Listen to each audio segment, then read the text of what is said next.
వైఎస్ఆర్సీపీకి డైరెక్ట్గా కానీ ఇండైరెక్ట్గా కానీ ఏ పనులు ఏ స్థాయిలో చేసే పరిస్థితి రాకూడదు. అలా చేస్తే పాముకు పాలు పోసినట్టే. ఇవి ముఖ్యమంత్రి చంద్రబాబు చేసిన వ్యాఖ్యలు. ఓ టంగుటూరి ప్రకాశం, ఓ నీలం సంజీవరెడ్డి, కాసు బ్రహ్మానందరెడ్డి, పివి నరసింహారావు, దామోదరం సంజీవయ్య, జలగం వెంగళరావు, మర్రి చెన్నారెడ్డి, కోట్ల విజయభాస్కర్ రెడ్డి, ఎన్టీ రామారావు, ఒక వైఎస్ రాజశేఖర్ రెడ్డి, ఇటువంటి గొప్ప స్టేచర్ ఉన్న ప్రజానాయకులు కూర్చున్న కుర్చీలో కూర్చుని ఇప్పుడు ఓ సీఎం తన స్థాయిని మరిచి ఇలాంటి వ్యాఖ్యలు చేయగలరని మీరు ఊహించగలరా? అసలు ఈ రాష్ట్రంలో కాదు, ఇలాంటి వివక్ష చూపించే దివాళా కోరు వ్యాఖ్యలు ఇంతవరకు దేశంలో బహుశా మరే ముఖ్యమంత్రి చేసి ఉండరు. బహుశా మన చంద్రబాబు గారు తనకు తాను తెలుగుదేశం వాళ్లకు మాత్రమే తాను ముఖ్యమంత్రి అనుకుంటున్నారేమో. ఆయన ఈ రాష్ట్రానికి సీఎం అన్న విషయాన్ని ఎవరైనా గుర్తు చేస్తే బాగుండు. ఈ రాష్ట్రం బాగు కోరేవారిగా అద్భుతమైనటువంటి పేరు ప్రఖ్యాతలు గడించినటువంటి వెంకయ్య నాయుడు గారు, ఎన్వి రమణ గారు, జేపీ గారు, నిమ్మగడ్డ రమేష్ గారు ఈ వ్యాఖ్యలపై తక్షణమే స్పందించాలి. రాజ్యాంగబద్ధంగా ఉన్నతమైన పదవిలో ఉన్నోళ్లు స్వయంగా ఆ రాజ్యాంగం మీద ప్రమాణం చేసి పదవిలోకి వచ్చి ఆ రాజ్యాంగానికి, రాజ్యాంగ స్ఫూర్తికే విరుద్ధంగా ఇంత దారుణంగా మాట్లాడుతారా? ప్రమాణ స్వీకారం రోజున గవర్నర్ సమక్షంలో మనం ఏమని ప్రమాణ స్వీకారం చేశామో ఆ మాత్రం తెలియకపోతే ఎలా?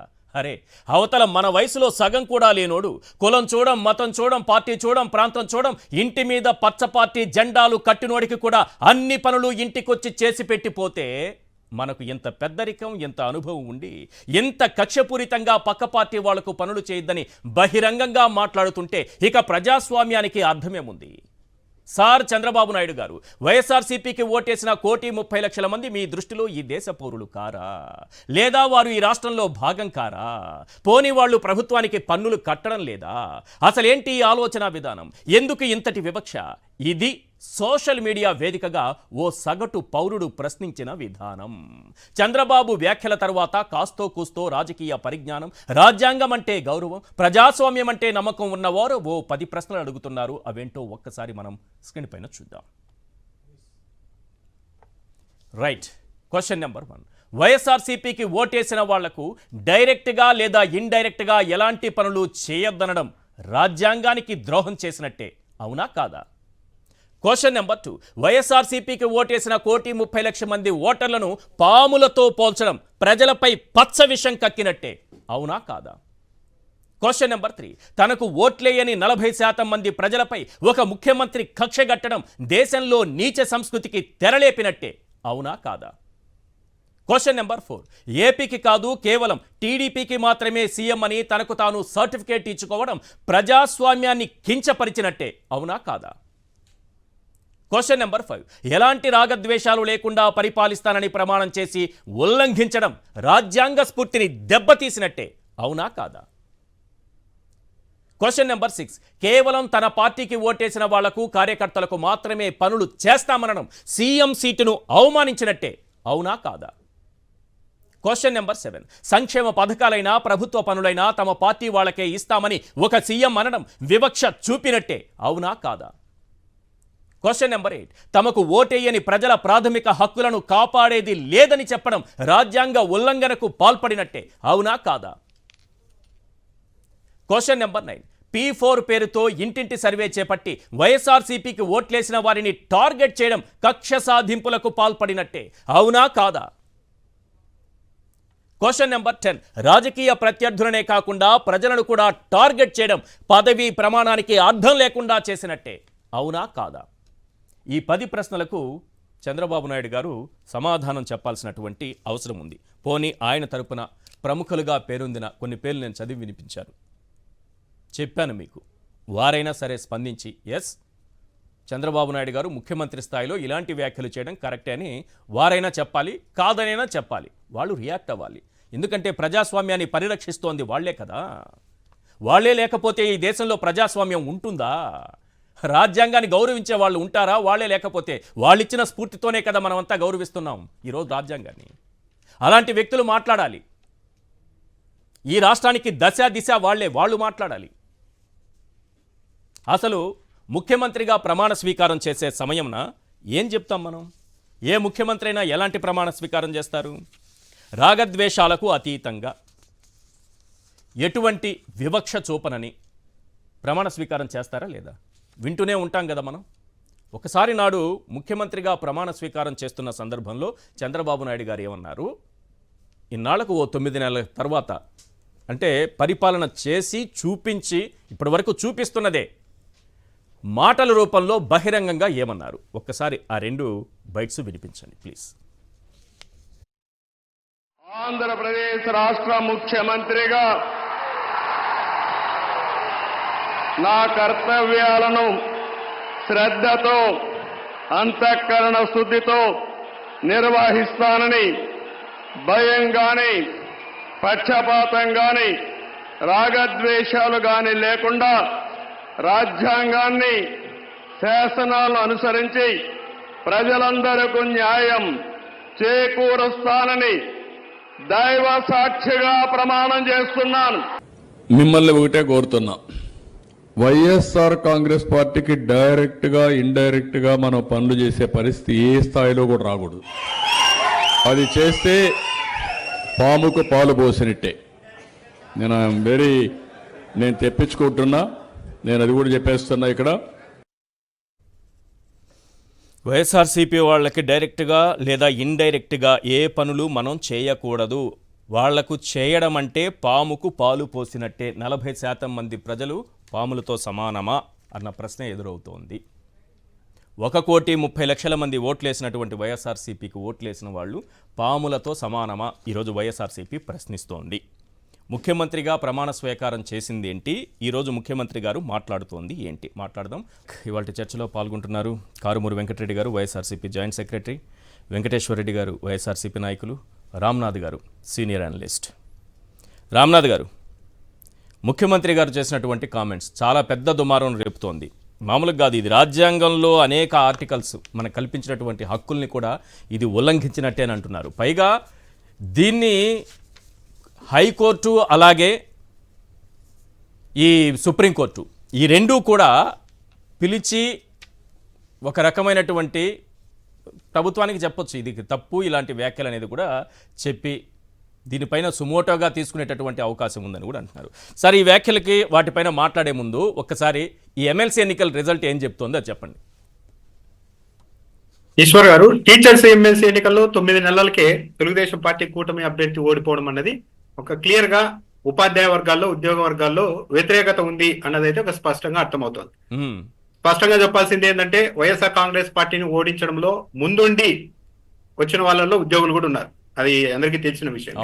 ఎందుకు చంద్రబాబు నాయుడు గారు వస్తే మాకు అన్ని చేస్తారు, మంచి చేస్తారు, ఆయన ఏకంగా సిపిఎస్ రద్దు చేసేసి ఓల్డ్ పింఛన్ స్కీమ్ తెస్తారు అన్న ఒక ఆశతో వెళ్ళారు. జగన్మోహన్ రెడ్డి గారు ఆర్థిక పరిస్థితి దృష్ట్యా గ్యారంటీ పింఛన్ స్కీమే చాలా బెటర్ ఇప్పుడున్న పొజిషన్ లో అని చెప్తే, లేదు నేను వస్తే నా సంపద సృష్టించే గుణము అనుభవంతో ఓపీఎస్కి వెళ్దామని కూడా చెప్పారు. కాకపోతే ఏం చేశారంటే అధికారంలోనికి రాగానే చంద్రబాబు నాయుడు గారికి కూడా తెలుసు అది అయ్యే పని కాదని. దాంతో వెంటనే ఏం చేశారు, జగన్మోహన్ రెడ్డి హయాంలో తెచ్చిన జీపీఎస్ ని ఆమోదించే ప్రయత్నం చేశారు. రాత్రి సంతకాలు కూడా చేసేశారు ఆఫీసర్లు, ఆ రావత్ గారు అనుకుంటా నాకు తెలిసి. కానీ ఈనాడు పత్రిక కమ్యూనికేషన్ లోపం కారణంగా దాన్ని బయటకు రాసేసి చూసారా ఇంకా వైసీపీ ప్రభుత్వంలో అధికారులు ఇలా చేస్తూ ఉన్నారని చెప్పి అధికారుల మీదకి తోసే ప్రయత్నం చేశారు. కానీ అది చంద్రబాబు నాయుడు గారి కనుసన్నల్లోనే ఆ వ్యవహారం నడిచింది అనేది అందరికీ తెలుసు. ఆ రోజు ఈనాడు పత్రిక బయటకు రాయకుండా ఉండితే దాన్ని అలా కానిచ్చేసేవాళ్ళు, సంతకాలు చేసి అంతా పూర్తి చేసేసి మాదేం సంబంధం లేదు, జగన్మోహన్ రెడ్డి హయాంలో జరిగిపోయింది, అది ఆ అధికారులు చేశారని కూడా తప్పించుకోవడానికి ట్రై చేశారు. కానీ ఆ ఎత్తులన్నీ ఏమీ పారలేదు. పిఆర్సీ లేదు, కనీసం ఐఆర్ఎన్ ఇస్తారనుకుంటే అది లేదు. అసలు ఎక్కడా కూడా ఈ సంఘంలో ఉద్యోగులు ఉన్నారు అని అడ్రస్ చేయడానికి కూడా ఈ తెలుగుదేశం పార్టీ ప్రభుత్వం ఏమాత్రం ఇష్టపడడం లేదు. ఇంకా కొద్దిగా ఈ బడ్జెట్ అన్నది ఎన్నికలకు ముందే జరిగి ఉంటే ఇంకా భారీగా ఓడిపోయే వాళ్ళేమో. బడ్జెట్ లో కూడా ఎక్కడ ఉద్యోగులకు సంబంధించి కావచ్చు, టీచర్లకు సంబంధించి కావచ్చు ఏమీ లేదు. దానికి తోడు ఉపాధ్యాయ ఎమ్మెల్సీ ఎన్నికలను ఎవరిని చూడాలి, ఇది విద్యాశాఖ మంత్రి గారు నారా లోకేష్ గారు ఉన్నారు, విద్యాశాఖ మంత్రి గారు.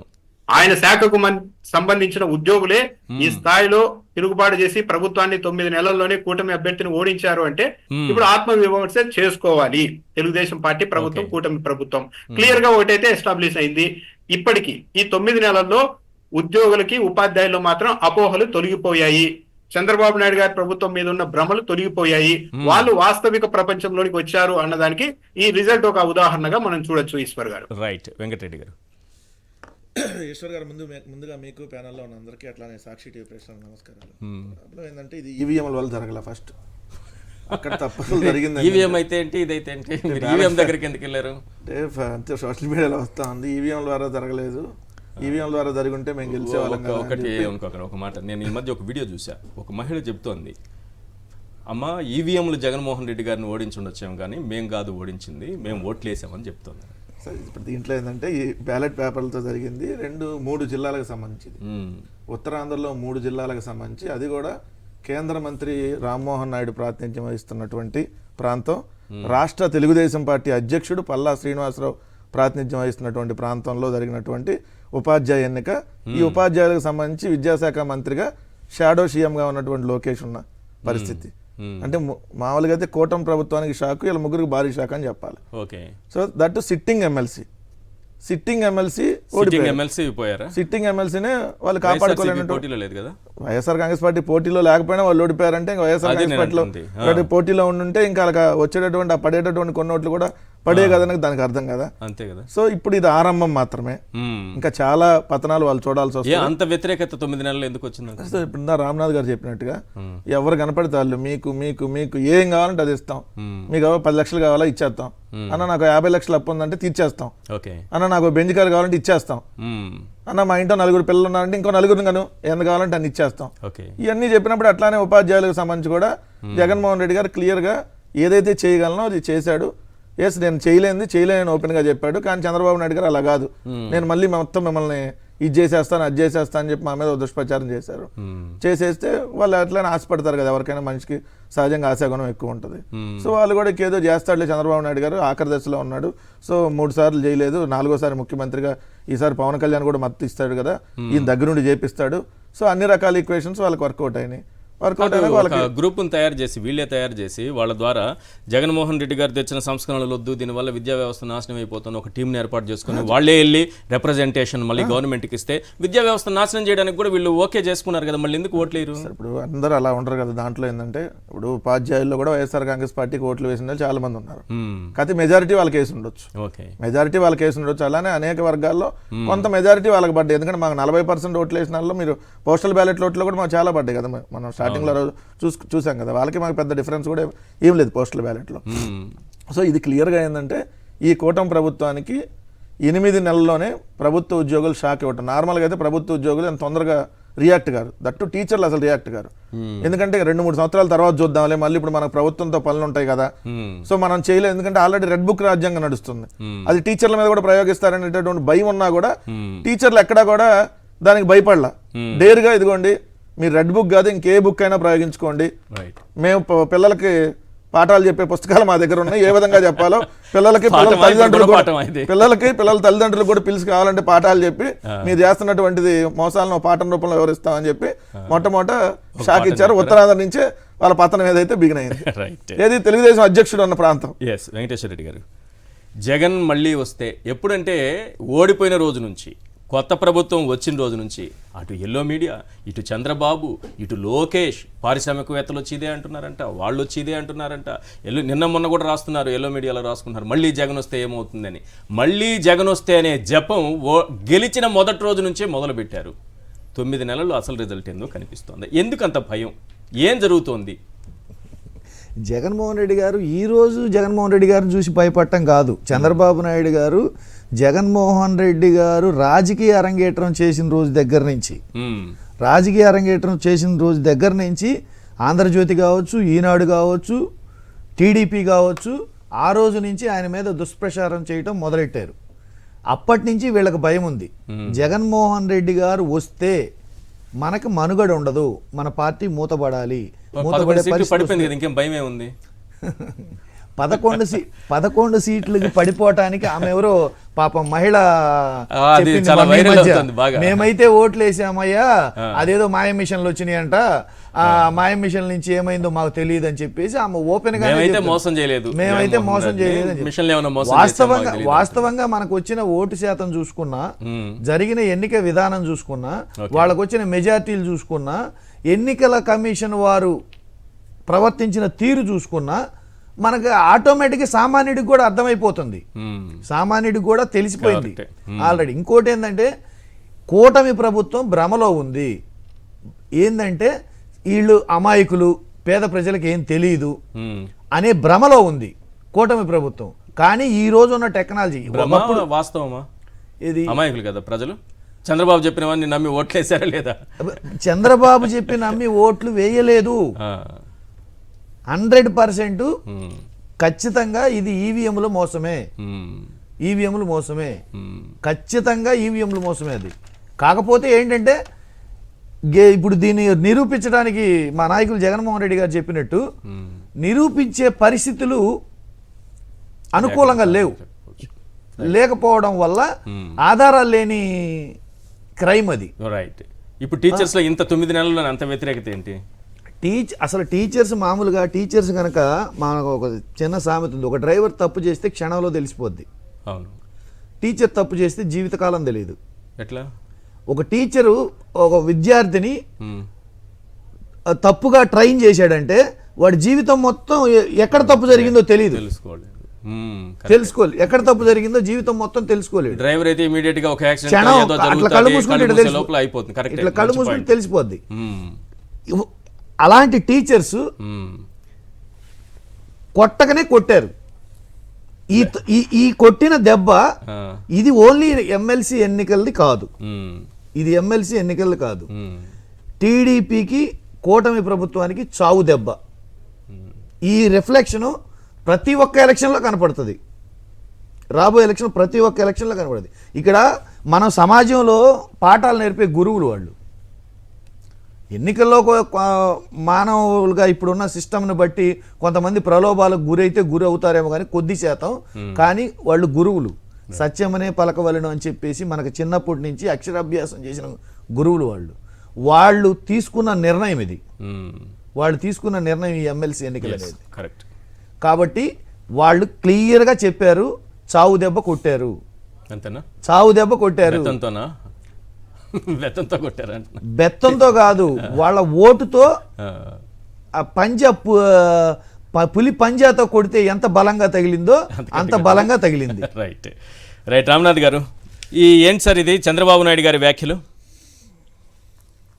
ఈశ్వర్ గారు, అబ్రహం లింకన్ గారు ఒక మాట చెప్తారు, ఒక నాయకుడు ప్రజాస్వామ్యబద్ధంగా తన దేశాన్ని తన ప్రజల్ని పాలించడంలో విఫలమైనప్పుడు అతను అవతల వాళ్ళని అబ్యూజ్ చేస్తూ ఉంటాడు, అవతల వాళ్ళని తిడుతూ ఉంటాడు, ద్వేషిస్తూ ఉంటారు. ఇప్పుడు ఎగ్జాక్ట్ గా చంద్రబాబు నాయుడు గారు అక్కడికే వచ్చారేమో అనిపిస్తుంది. ఒకటి కామన్ గా ఉంటుంది, తెలుగుదేశం పార్టీ అధికారంలో ఉన్న ప్రతిపక్షంలో ఉన్న ఒక విషయంలో అయితే చాలా కామన్ గా ఉంటున్నారు. జగన్మోహన్ రెడ్డి గారు అధికారంలో ఉంటే వైసీపీ అధికారంలో ఉంది, మమ్మల్ని ఏదో చేస్తోంది అంటూ భయపడుతూ ఆ భయాన్నంతా ప్రజలకు పరిచయం చేస్తూ తెలుగుదేశం పార్టీ ఉంటుంది. సరే, ఇంతగా భయపడిపోతున్నారు ఏమో, నిజంగానే జగన్మోహన్ రెడ్డి వీళ్ళని ఇంతగా ఇబ్బంది పెడుతున్నారేమో అని చెప్పి ప్రజలంతా సానుభూతితో రకరకాల హామీలకు నమ్మి అన్ని చూద్దామని చెప్పి 164 సీట్లు ఇచ్చిన తర్వాత డే 1 నుంచే మళ్ళా జగన్మోహన్ రెడ్డి మళ్ళీ వస్తే మా పరిస్థితి ఏంటి? ఇప్పుడు ప్రజలు తలబట్టుకుంటున్నారు.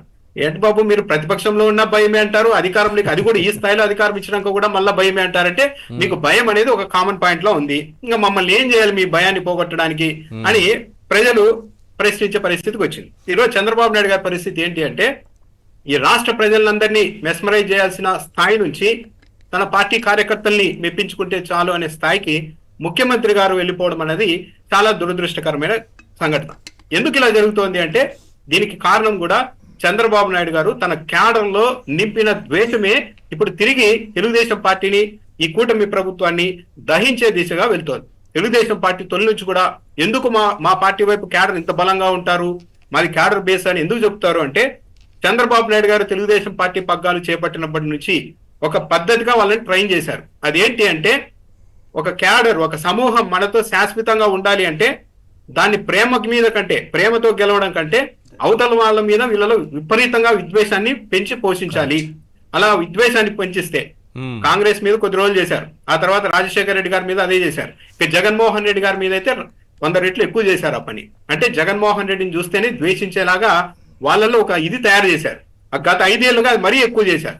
ఇప్పుడు అధికారంలోకి వచ్చిన తర్వాత ఏమైపోయింది, మీరు మాలో ఇంత ద్వేషాన్ని నింపారు, మేము తట్టుకోలేకున్నాము, ఏదో ఒకటి చేసేయాలి, మీరు ఏదో ఒకటి చేసేయాలి వైసీపీ వాళ్ళని అని విపరీతంగా ఆ క్యాడరు ఇబ్బంది పెడుతోంది. మొన్న మీటింగ్ లో చంద్రబాబు నాయుడు గారు వైసీపీ వాళ్ళకు ఏ స్థాయిలో కూడా ఏ పని చేయడానికి వీలు లేదు అన్నప్పుడు మీరు గమనిస్తే ఈశ్వర్ గారు, తెలుగుదేశం పార్టీ కార్యకర్తలు నాయకులంతా విజిల్స్ వేస్తూ కేకలు వేస్తూ గట్టిగా అరవడం మొదలు పెట్టారు. మీకు నేను మంచి చేస్తా అన్నప్పుడు కంటే వైసీపీ వాళ్ళకి ఏమీ చేయను అన్నప్పుడు వాళ్ళు విపరీతంగా స్పందించారు. అంటే దాన్ని బట్టి వాళ్ళలో ఎంత ద్వేషాన్ని నింపారు చంద్రబాబు నాయుడు గారు అన్నదైతే ఇక్కడ మనకి చాలా క్లియర్ గా అర్థమవుతుంది. ఇది చంద్రబాబు నాయుడు గారి ఎదుగుదలని ఏమాత్రం సూచించడం లేదు. మ్యాన్ మేడ్ డిజాస్టర్ అన్నట్టుగా ఈ రాష్ట్రంలో ఒక మ్యాన్ మేడ్ అన్రెస్ట్ ని క్రియేట్ చేయబోతున్నారు చంద్రబాబు నాయుడు గారు. చంద్రబాబు నాయుడు గారు క్రియేట్ చేస్తున్న ఈ అన్రెస్ట్, సిబిఎన్ మేడ్ అన్రెస్ట్ అన్నది ఒక 6 నెలలు, ఒక ఏడాదిలోని ఈ రాష్ట్రాన్ని తాకబోతోంది. ఈ రాష్ట్రంలో గత ఎన్నికల్లో వైఎస్ఆర్ కాంగ్రెస్ పార్టీకి 1,32,00,000 మంది ఓట్లేశారు. ఆ సమూహాన్ని అంతా బహిష్కరించడం ద్వారా చంద్రబాబు నాయుడు గారు దిద్దుకోలేని పెద్ద పొరపాటు చేశారు. ఇప్పుడు 1,32,00,000 మందికి ఏది చేయకపోతే వాళ్ళు మాత్రమే అన్రెస్ట్ లో ఉంటారు, వాళ్ళు మాత్రమే దెబ్బతింటారు అని ముఖ్యమంత్రి గారు అనుకుంటున్నారు. కానీ అది తప్పు. అన్రెస్ట్ అనేది సొసైటీలో ఎప్పటికైనా కూడా అది ఒక వైరస్ లాంటిది. ఒక వ్యక్తిలో మొదలై ఒక సమూహానికి వెళ్ళి ఒక వర్గం దాటి అది మొత్తం స్టేట్ నంతా ఆక్యుపై చేస్తుంది. పక్కింటోడు బాధపడుతూ ఉంటే ఆ పక్కనున్న వాడు హ్యాపీగా ఉంటారు అనుకోవడం శాడిజం మనస్తత్వం కానీ నిజానికి అలా ఉండరు మనుషులు ఎవరు. తెలుగుదేశం పార్టీ దీంట్లో ఇలాంటి అన్రెస్టో లేకపోతే ఒక విద్వేషాన్ని నింపడంలోనూ చంద్రబాబు నాయుడు గారు ఎల్లో మీడియా సక్సెస్ అయ్యారు కదా. ఇప్పుడు జగన్మోహన్ రెడ్డిని ప్రేమించే వాళ్ళు ఎలా ఉంటారో అంటే అభిమానించే వాళ్ళు లేకపోవచ్చు, కానీ విద్వేషం, విషం, కోపం, కసి ఇవన్నీ పెంచగలిగారు కదా. ఆ కసే కదా మొన్నటి ఎన్నికల్లో కొంతవరకు కనిపించింది. ఆ విద్వేషము, ద్వేషమే, విషమే కదా కొంతవరకు కనిపించింది మొన్నటి ఎన్నికల్లో. ఈశ్వర్ గారు మీరు చెప్పింది కరెక్ట్. అయితే ఇక్కడ ఒక్క చిన్న మినహాయింపు ఏంటంటే, ఎప్పుడైనా సరే అధికారంలో ఉన్న వాళ్ళ మీద అలాంటి ద్వేషాన్ని ప్రజల్లో నింపడం ఈజీ, కానీ ప్రతిపక్షం మీద అలా నింపే ప్రయత్నం చేసినప్పుడు ప్రజలు దాన్ని రిసీవ్ చేసుకోరు. ఓహో, ప్రభుత్వ చేతగానితనాన్ని ప్రతిపక్షం మీదకు రుద్దుతున్నారు అని అనుకుంటారు. ఇంకా ప్రతిపక్షాన్ని ఒత్తిడి చేసే ప్రయత్నం చేస్తే ప్రతిపక్షం వైపు ప్రజలంతా కన్సాలిడేట్ అవుతారు. ఇప్పుడు 1,32,00,000 మంది మీరు ఒక్కసారిగా బహిష్కరించేసిన తర్వాత వాళ్ళందరినీ కన్సాలిడేట్ చేశారు. మీరంతా జగన్మోహన్ రెడ్డి వైపు నిలబడండి, మాకు అవసరం లేదు మీరని 100% అటువైపు తోసేశారు ముఖ్యమంత్రి గారు. ఒక నాయకుడు, ఒక రాజకీయ నాయకుడు మళ్ళీ గెలవాలి, అందరి మన్నలు పొందాలనుకునే నాయకుడు ఇలాంటి స్టేట్మెంట్ ఇవ్వరు. కానీ చంద్రబాబు నాయుడు గారు ఇచ్చేశారు అంటే ఒక పెద్ద తప్పు చేశారు. అతి త్వరలోనే ఒక భారీ, ఒక కెరటం లాంటి ప్రజా వ్యతిరేకతను ఆయన ఆహ్వానించారు. దీని పరిణామం జస్ట్ ఒక 6 నెలలు, ఏడాదిలోనే కనపడుతుంది. అప్పటికి ఈ పరిస్థితులన్నీ ముఖ్యమంత్రి గారి ఆధీనంలో కూడా ఉంటాయా లేదా అన్నది కూడా మనం చూడాలి. ఈశ్వర్ గారు రైట్. విజన్ ఉన్న నేత, విషం ఉన్న నేత. చంద్రబాబు నాయుడు గారు విజన్ అంటుంటారు కదా. నిజానికి ఆయనలో విజన్ లేదు, విషం మాత్రమే ఉందనడానికి ఆయన గారే మాట్లాడింది. ఒక ముఖ్యమంత్రి స్థాయిలో ఉండి వివక్ష చూపిస్తూ, ప్రజాస్వామ్యాన్ని అపహాస్యం చేస్తూ, రాజ్యాంగానికి ద్రోహం చేస్తూ, రాజ్యాంగ ఉల్లంఘనకు పాల్పడుతూ ఆయన గారే చేసినటువంటి వ్యాఖ్యలు. ఒకనాడు ముఖ్యమంత్రిగా జగన్మోహన్ రెడ్డి గారు ఏం చెప్పారు, ఈరోజు ముఖ్యమంత్రిగా చంద్రబాబు నాయుడు గారు ఏం చెప్పారు, దీన్ని బట్టి విజన్ ఉన్న నేత ఎవరు, విషమున్న నేత ఎవరో ప్రజలకు వదిలేద్దామని అనిపించింది. ఒకసారి జగన్మోహన్ రెడ్డి గారు ఏం మాట్లాడారు, చంద్రబాబు నాయుడు గారు ఏం మాట్లాడారు అనేది ప్లే చేయండి ప్లీజ్. కులం కానీ, మతం కానీ, ప్రాంతం కానీ, రాజకీయాలు కానీ, పార్టీలు కానీ ఇవేవి కూడా చూడొద్దండి. ప్రతి ఒక్కరికి అందాలి. అర్హత ఉన్న ప్రతి ఒక్కరికి ఇది చేరాలి. మన పార్టీకి సంబంధించిన వాళ్ళు కానీ ఎవరైనా కూడా ఇవ్వద్దు అని అంటే మాత్రం దయచేసి ఇగ్నోర్ చేసేయండి. This is not how government is going to function. మనకు ఓటు వేయని వాళ్ళకు కూడా మనం మంచి చేయాలి. వాళ్ళకు అర్హత ఉంటే వాళ్ళకు అందాలి. మనం చేసిన మంచిని చూసి రేపొద్దున వాళ్ళే మళ్ళీ మనకు ఓటేసే పరిస్థితులు మనం క్రియేట్ చేసుకోవాలి. ఎన్నికలు అయ్యేదాకే రాజకీయాలు, ఎన్నికలు అయిపోయిన తర్వాత అందరూ మన వాళ్ళే. మిమ్మల్ని ఒకటే కోరుతున్నా, వైఎస్ఆర్ కాంగ్రెస్ పార్టీకి డైరెక్ట్ గా ఇండైరెక్ట్ గా మనం పనులు చేసే పరిస్థితి ఏ స్థాయిలో కూడా రాకూడదు. అది చేస్తే పాముకు పాలు పోసినట్టే. నేను తెప్పించుకుంటున్నా, నేను అది కూడా చెప్పేస్తున్నా. ఇక్కడ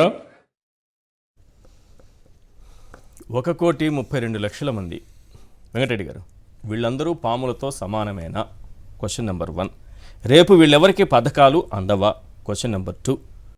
నెంబర్ 3 ఏంటంటే, చాలామందికి సీఎంఆర్ఎఫ్ అవసరం అవుతుంది. చాలా సందర్భాల్లో ప్రాణాలు పోయే పరిస్థితి వస్తుంది, ఆపరేషన్లు చేసుకోలేని దుస్థితి వస్తుంది. ఆరోగ్యశ్రీ, ఇప్పుడే పేరు మార్చుకోవచ్చు, ఆరోగ్యశ్రీ అనే మాట్లాడుకుందాం ప్రస్తుతానికి, దాని పేరు కూడా పక్కన పెడదాం. ఇలాంటివన్నీ వాళ్ళ ఆరోగ్యం, ప్రాణాలకు సంబంధించింది, విద్యకు సంబంధించింది, బ్రతుకు సంబంధించింది, ఆ జీవితాలు బాగుపడటానికి సంబంధించింది. ఇవన్నీ కూడా ఈ 1,32,00,000 మంది దూరం అయిపోయినట్టేనా చంద్రబాబు నాయుడు గారి వ్యాఖ్యలతో? ఈశ్వర్ గారు, ఇక్కడ మనం గమనించాల్సినటువంటి అంశం ఏంటంటే, మీరు వేసిన 2 బాక్సులు, జగన్మోహన్ రెడ్డి గారు ముఖ్యమంత్రి హోదాలో మాట్లాడింది, చంద్రబాబు నాయుడు గారు ముఖ్యమంత్రి హోదాలో మాట్లాడింది.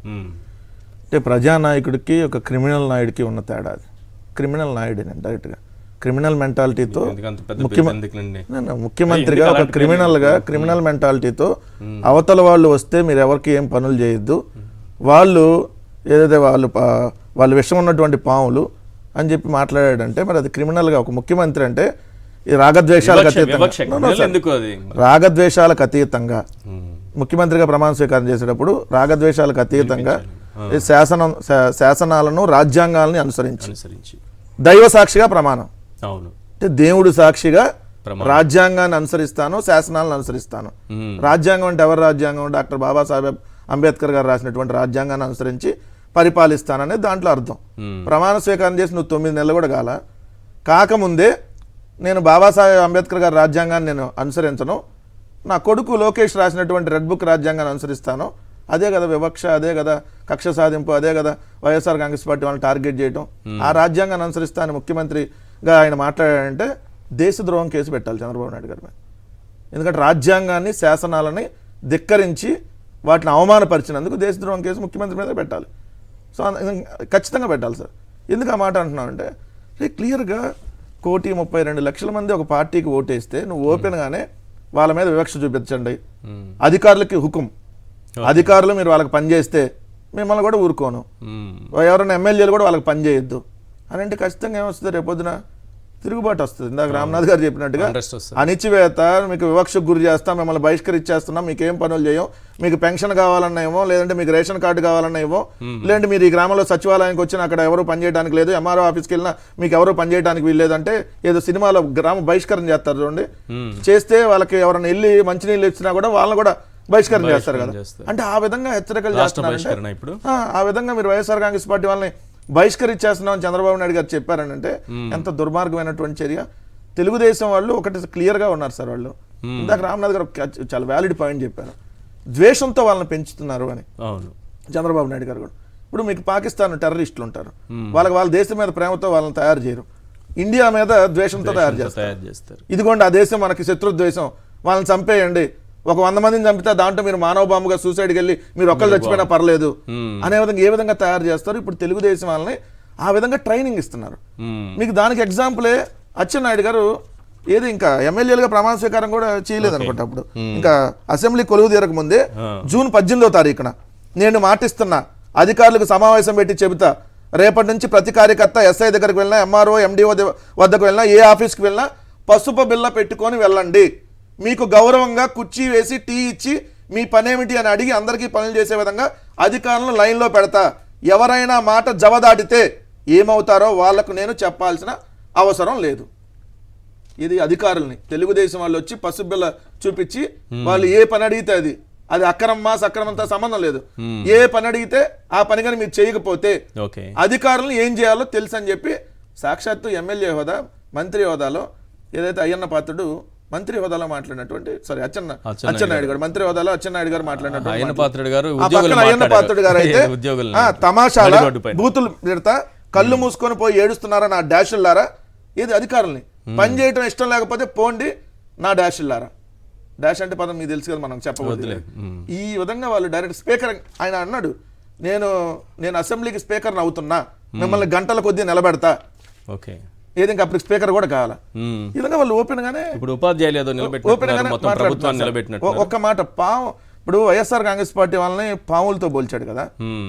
ఎవరు పాము? నీకు పిల్లనిచ్చినటువంటి మామ చెప్పాడు, గాంధీని చంపిన గాడ్సే కంటే నీచుడు నా అల్లుడు చంద్రబాబు నాయుడు అని ఓపెన్ స్టేట్మెంట్ ఇచ్చారు. ఎంతకంటే ఇంకేముంటుంది? మనిషి అన్నాడికైతే అది తీసుకుంటే మనిషి అన్నాడు అయితే ఉండడం. గాంధీని చంపిన గాడ్సే కంటే నీచుడు నా అల్లుడు చంద్రబాబు నాయుడు, మేకవన్న పులి, తేనె పూసిన కత్తి, ఇతన్ని పక్కన పెట్టుకొని నేను జీవితంలో ఏమన్నా నేను చేసిన తప్పు ఉందంటే అది ఒకటే అని చెప్పి రామారావు గారు చెప్పారు. అది నీకు ఇచ్చిన సర్టిఫికేట్. మేము మాకు ఓటు వేయకపోయినా, మా పార్టీకి ఓటు వేయకపోయినా, జగన్మోహన్ రెడ్డి గారు ముఖ్యమంత్రిగా, నేను ఒక పార్టీకి ముఖ్యమంత్రి కాదు, ఆంధ్రప్రదేశ్ రాష్ట్రానికి మొత్తానికి ముఖ్యమంత్రి, నేను ఒక పార్టీకి అధ్యక్షుడిని, బట్ ముఖ్యమంత్రిగా రాష్ట్రం మొత్తం ప్రజలకి నాకు ఓటు వేయకపోయినా పర్లేదు, తెలుగుదేశం వాళ్ళకి కూడా సార్ మన వర్ల రామయ్యకి రైతు భరోసా వచ్చింది. జగన్ గారి గవర్నమెంట్ లో వర్ల రామయ్యకి రైతు భరోసా ఇచ్చాం. ఏది రోజు మమ్మల్ని బూతులు తిడుతున్న వర్ల రామయ్య. మేము ఎక్కడైనా వివక్ష చూపించాం? పథకాలు అనేది అర్హత ఉంటే కాదు సార్, అర్హత ఉంది. అర్హత ప్రకారం రైతు భరోసా అతనికి వస్తుంది. మేము ఎక్కడ ఆపలేదు కదా. తెలుగుదేశం జడ్పీటీసీలు ఎంపీటీసీలుగా పోటీ చేసిన వాళ్ళు, వాళ్ళకి సంబంధించినటువంటి వాళ్ళ ఇంట్లో కూడా పెన్షన్లు వచ్చినాయి. ఏది వాళ్ళు ఎస్సీ ఎస్టీలు బీసీలు ఉన్నారు, వాళ్ళకి అర్హత ఉంది. అర్హత ఉంది దాని ప్రకారం వచ్చింది. సో కానీ మేము ఎక్కడ వివక్ష చూపించలేదు కదా. నేను ఒక మాట అంటున్నా, అంటే ఓన్లీ ఇప్పుడు వైఎస్ఆర్ కాంగ్రెస్ పార్టీ కార్యకర్తలే చంద్రబాబు నాయుడు గారు మీకు పావులతో, మరి మా గుర్తుతో గెలిచినటువంటి కార్పొరేటర్లు, మా గుర్తుతో గెలిచినటువంటి కౌన్సిలర్లు, మా గుర్తుతో గెలిచినటువంటి రాజ్యసభ సభ్యులు, మా గుర్తుతోనో లేదంటే మా పార్టీ ద్వారా వచ్చినటువంటి ఎమ్మెల్సీలు, వాళ్ళని ఏ సిగ్గు లేకుండా మరి ఆ పావులను ఎందుకు తీసుకుంటున్నావు? అప్పుడు వాళ్ళు మంచివాళ్ళు అంతే కదా సార్. ఎంతమందిని తీసుకున్నాడు? వందలాది మందిని తీసుకున్నాడు కదా మా వాళ్ళకి సంబంధించినటువంటి కౌన్సిలర్లు వీళ్ళందరినీ. ఎట్లా తీసుకున్నావు? సో సమాధానం చెప్పాలి. రైట్. ఒకసారి దీనిపైన అచ్చెన్నాయుడు గారు రియాక్ట్ అయ్యారు. ఇది బాగా డ్యామేజ్ అయిందని వాళ్ళకి అర్థమైపోయింది. సో దెబ్బకి మండలంలోనే మాట్లాడారు. ఒకసారి అచ్చెన్నాయుడు గారు ఏమన్నారో ప్లే చేయండి ప్లీజ్. మళ్ళీ చెప్తున్నాం, ఈ ప్రభుత్వానికి శాసన మండలి ద్వారా మీ ద్వారా ప్రజలకు తెలియజేస్తున్నాం, ఈ పార్టీకి, ఈ ఎన్డీఏ ప్రభుత్వానికి రంగు లేదు, రుచి లేదు, వాసన లేదు, ధనవంతులు లేడు. ఈ పార్టీకి, ఈ ప్రభుత్వానికి క్రైటీరియా అధ్యక్ష, క్రైటీరియా పేదవాడే క్రైటీరియా, పేదరికమే క్రైటీరియా. రాజకీయ పార్టీలతో సంబంధం లేదు, కులాలతో సంబంధం లేదు, మతాలతో సంబంధం లేదు. అర్హత కలిగిన ప్రతి ఒక్కరికి అన్ని పథకాలు ఇస్తాం. మీరు కూడా అర్హత కలిగిన వారికి ఏవైనా పథకాలు అందకపోతే ప్రభుత్వం దృష్టికి తండి చేస్తాం తప్ప ఏదో చంద్రబాబు నాయుడు గారు మాట. రైట్. వెంకటేశ్వర రెడ్డి గారు, చంద్రబాబు నాయుడు గారి వ్యాఖ్యలకి అచ్చెన్నాయుడు గారి వ్యాఖ్యలకి అసలు పొంతనే కుదరట్లేదు. రంగు రుచి వాసన లేని టీ అంటే అది ఏంటి? అది తాగడానికి కూడా బాగుండదేమో. ఇప్పుడు జనరల్గా ఇప్పుడు నోరు ఒకటి మాట్లాడితే నొసులెక్కిరిచ్చినట్టుగా చంద్రబాబు నాయుడు గారు ఒక స్టేట్మెంట్ ఇచ్చారు. ఆ స్టేట్మెంట్ని క్రైటీరియాగా తీసుకుంటారా అధికారులు కానీ రాష్ట్ర ప్రజలు కానీ? అచ్చెన్నాయుడు గారు ఆయింట్మెంట్ రాసిందని తీసుకుంటారా? స్టేట్మెంట్కి ఆయింట్మెంట్ అయితే ఉన్నా ఇప్పుడు డ్యామేజ్ జరుగుతుందని ఈయన ఏదో ఆయింట్మెంట్ రాయడానికి చూశాడు. వాస్తవంగా వెంకటరెడ్డి గారు చెప్పినట్టు రాజద్రోహం కేసు పెట్టాలి, దేశద్రోహం కేసు పెట్టాలి. ఇప్పుడు వైఎస్ఆర్సీపీ పోసాని గారి మీద ఇదే మా నర్సరావుపేటలో ఈరోజు మళ్ళీ పీటీ వారెంట్ వేసేసి కస్టడీలోకి తీసుకున్నారు కదా. ఈ ఆర్గనైజ్డ్ క్రైమ్స్, ఈ దేశద్రోహం కేసు, రాజద్రోహం కేసు ఖచ్చితంగా చంద్రబాబు నాయుడు గారి మీద పెట్టాలి. ఎందుకు పెట్టాలనేది అవును. ఇప్పుడు మనం ప్రమాణ స్వీకారం రోజు భయం కానీ, పక్షపాతం కానీ, రాగద్వేషాలు కానీ ప్రమాణ పత్రం అది. ఆ ప్రమాణ పత్రంలో ఆ 3 పాయింట్స్ ఇప్పుడు ఉల్లంఘించాడు కదా. 3 పాయింట్స్ భయం, పక్షపాతం, రాగద్వేషాలు, ఈ 3 ఉల్లంఘించాడు డైరెక్ట్గా అధికారిక సభల్లో యాజ్ ఏ సీఎంగా అధికారులకు చెప్తున్నాడు. ఈ దేశం విచ్ఛిన్నం అవ్వడానికి ఇలాంటి వాళ్లే కారణం అవుతారు. వర్గాలు ఏర్పడటానికి, కులాలు ఏర్పడటానికి, మతాలు ఏర్పడటానికి. గ్రామంలో ఈ స్టేట్మెంట్ని అతని ఇన్స్పిరేషన్గా నాయకుడిగా తీసుకుంటే గ్రామంలో చదువుకోలేని వాళ్ళు గ్రూపులు కట్టి కులాలు కట్టేసి విద్వేషాలు రెచ్చగొట్టడమే కదా ఇది. విద్వేషాలు రెచ్చగొట్టడమే కదా. అనేక కులాలు ఎక్కువ అవుతుంది కదా. మామూలుగానే వాళ్ళని కంట్రోల్ చేయడానికి రాజ్యాంగ వ్యవస్థలు ఉంటాయి. అసలు వాళ్ళకి ఇదే నూరిపోస్తే అనేక కులాలు, మతాలు, జాతులు, వర్గాలు కలిగిన ఈ దేశంలో కులానికి, మతానికి, జాతికి, వర్గానికి, భాషలకు అతీతంగా మనిషిని మనిషిగా ప్రేమించి, ఆదరించి, అభిమానించే రాజ్యాంగ వ్యవస్థలో ఒక పెద్ద మనుషుల రాజకీయ వ్యవస్థలో మనం ఉన్నాం. మనం తెల్లబట్టలు వేసుకొని ప్రజలు ఓటేసి గెలిపించి విధులిచ్చి నిధులిచ్చి ప్రభుత్వ యంత్రాంగాన్ని ఇచ్చి పదవులు ఇచ్చి పనిచేయమని చెప్తే అలాంటి చట్టసభల్లోకి వచ్చి ఇలాంటి విద్రోహక చర్యలకు పాల్పడుతుంటే గవర్నర్ గారు, రాష్ట్రపతి గారు ఏం చేస్తున్నారు? నేను మీ ద్వారా ఇంకొక మాట కూడా చెప్పాలనుకుంటున్నాను. మా నాయకుల్ని మా నాయకుల్ని మీ ద్వారా విన్నవించుకుంటుంది ఏంటంటే, ఖచ్చితంగా గవర్నర్ గారికి, రాష్ట్రపతి గారికి, ఎస్ సుప్రీంకోర్టుకి కంప్లైంట్ చేయాలి ఇమ్మీడియట్లీగా.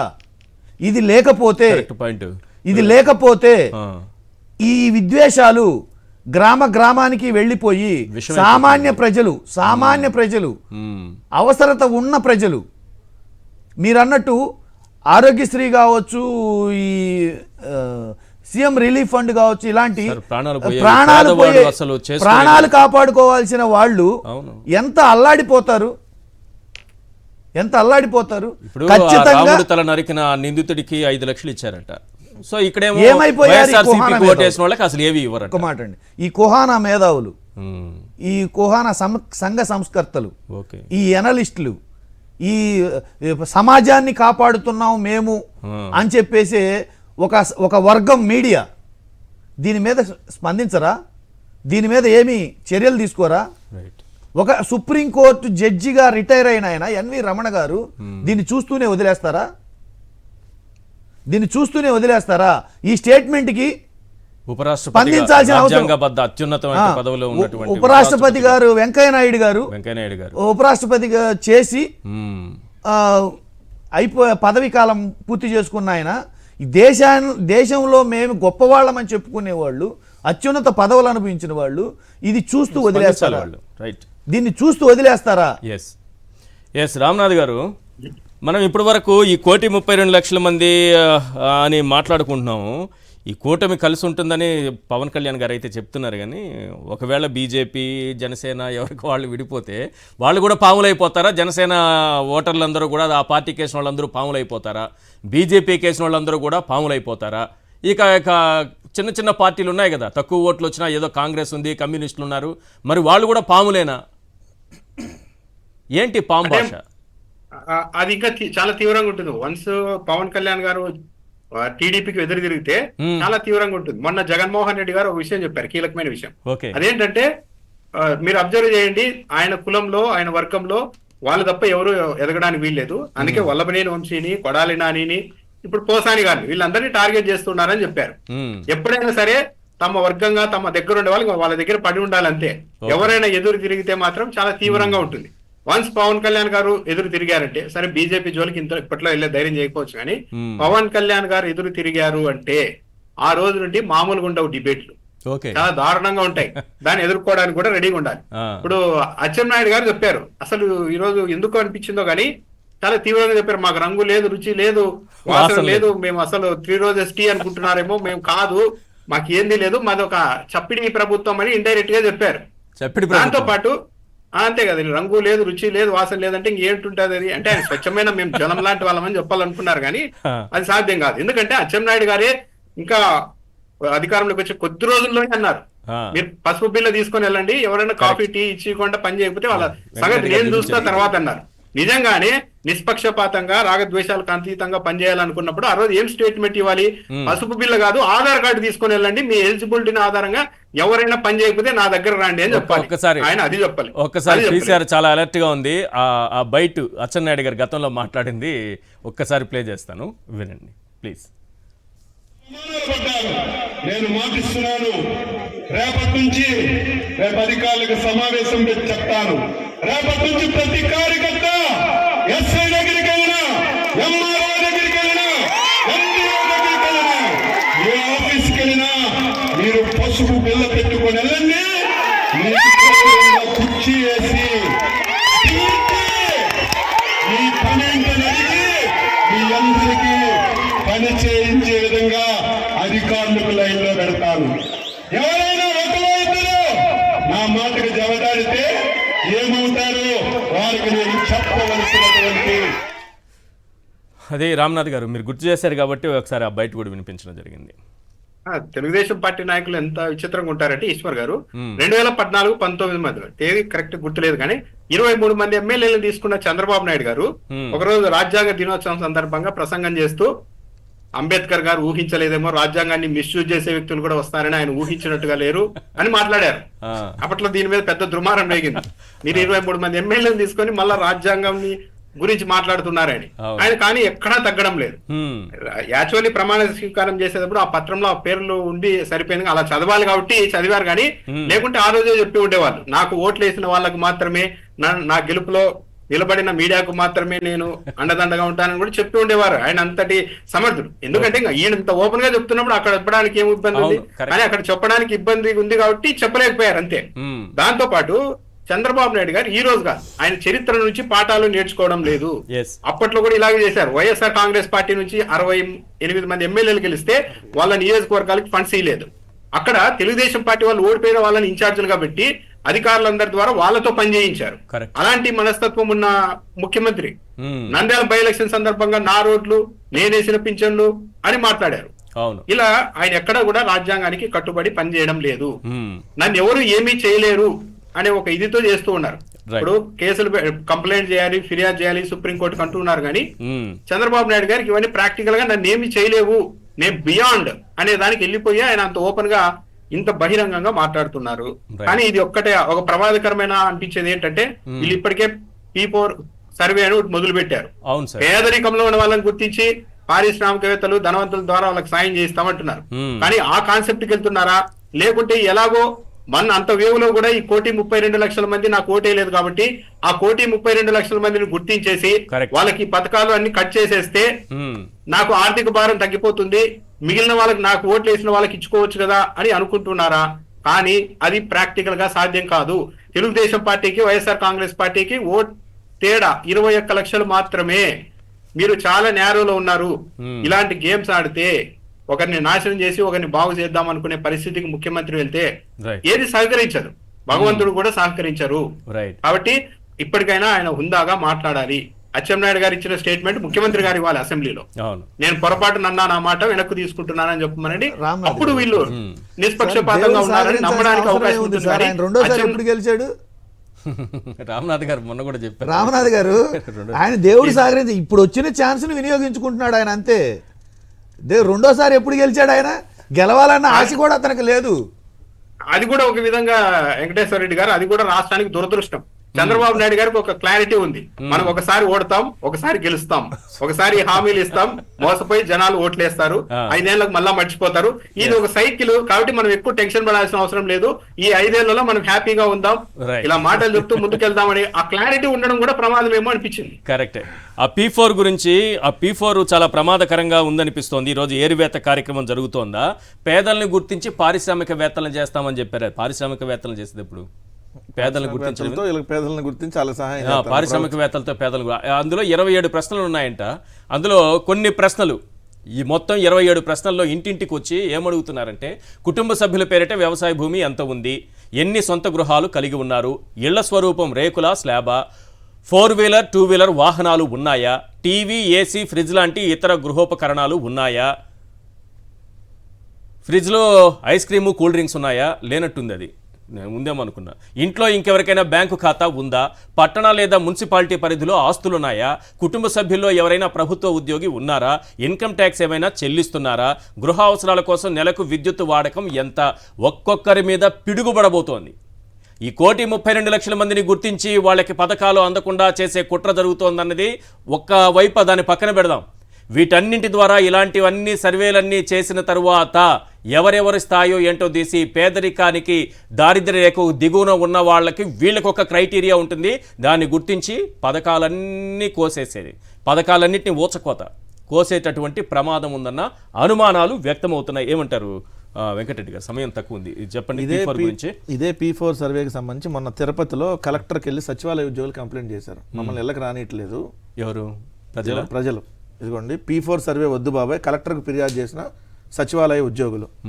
ఇదిగోండి, ఒక్క నిమిషం దాన్ని.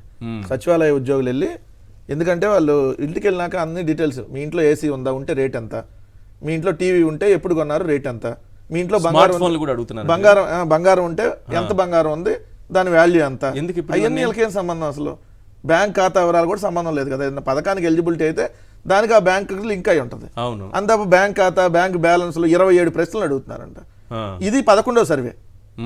P4 సర్వే అనేది 11వ సర్వే. ఈ 9 నెలల్లో 10 సర్వేలు చేశారు ఈ ప్రభుత్వం. ఓకే. ఎందుకు పథకాలు ఎలా ఏరువేయాలని చెప్పి ఏదో మిస్సింగ్ సిటిజన్ సర్వే అంట, ఫ్యాట్ టీకే సర్వే అంట, జియో ట్యాగింగ్ అంట, గ్రామ పంచాయతీ ఆస్తుల సర్వే అంట, హౌస్ హోల్డర్ సర్వే అంట, 10 సర్వేలు చేసింది. ఎందుకు? ఇదిగోండి ఇట్లా తీసేయడానికి పథకాలు. ఇది పథకాలు తీసేయడానికి పారిశ్రామికవేత్తలు పథకాలు తీసేయడానికి సార్. ఇంటిపై టీడీపీ జెండా కడితేనే, నేను చదివి అన్నమయ్య జిల్లా కలకడ మండలం ఎగువ బొట్టవారి పనులు ఇంటిపై టీడీపీ జెండా కడితేనే పింఛన్ ఇస్తా అని బెదిరించడంతో కలెక్టరేట్కి వచ్చిన బాధితులు. పింఛన్ నిలిపివేయడంతో దివ్యాంగుడు ఆత్మహత్యాయత్నం. ఓట్లు వేయలేదని పింఛన్ నిలిపివేత. చిత్తూరు జిల్లా మీర్జేపల్లి వాలంటీర్లు కూల్చివేత. ఇంకోటి ఇదేంది అంటే మొత్తం ఇంకెవరున్నారు, మొత్తం ఏ విధంగా ఏరు. అందుకని మీకు బడ్జెట్లో కూడా తక్కువ పెట్టింది అందుకనే కదా. 10 లక్షల మంది పెన్షన్లకు తీసివేయాలనేది డిసైడ్. అవును. దానికి సంబంధించి 10 లక్షల పెన్షన్లకు సంబంధించి తగ్గించారు. ఎందుకంటే ఇది 1వ తారీఖు పెన్షన్ అనేది ఖచ్చితంగా ఇవ్వాల్సిందే. దీని చంద్రబాబు నాయుడు గారు ఇటు పరిస్థితిలో ఏ ప్రభుత్వాన్ని ఆపడానికి లేదు. సో అందుకని 10 లక్షల దాంట్లో బడ్జెట్లో తగ్గించారు 5,000 కోట్లు అంటే 10 లక్షల మంది కోత విధించడానికి అని చెప్పి వాళ్ళు డిసైడ్ అయ్యారు.